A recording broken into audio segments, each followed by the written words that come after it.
ঈদ হলেই দু বোনের রেষারেষি, কে কার থেকে ভালো জামা পরবে। কিন্তু শেষে সেই একই জামা পরতো দুজন। কি মিষ্টি লাগতো ওদেরকে একসাথে। হ্যাঁ মা, জানিস আজকে সেই পুরনো অ্যালবামের ছবিগুলি দেখছিলাম। এক সময় আমরা বোনেরা তোমার সাথে ঈদ করতাম মা, একই রকম জামা পরতাম। কবে যে আবার এই সুযোগ হবে কে জানে। আচ্ছা, আমি একটু পরে কল করছি। জামাগুলো কিন্তু 3 জায়গায় যাবে। ঈদের আগে সব জায়গায় পৌঁছে দিতে পারবেন তো? আপা কোনো টেনশন নিয়েন না, পাঠাও কুরিয়ার আছে। ঈদের আগে সময় মতো সব জায়গায় পৌঁছা যাবে।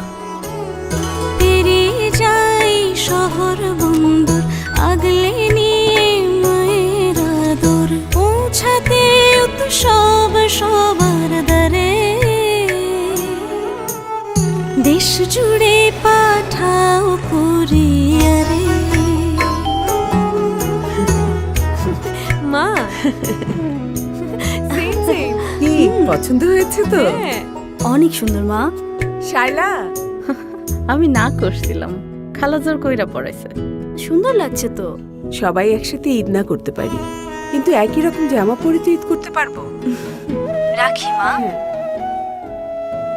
মেয়েদের বিয়ের পর তুই তো আমার খেয়াল রাখিস, তুইও তো আমার আরেকটা মেয়ে। এভাবেই সারা দেশকে একত্রিত করছে Pathao courier. Pathao here with you.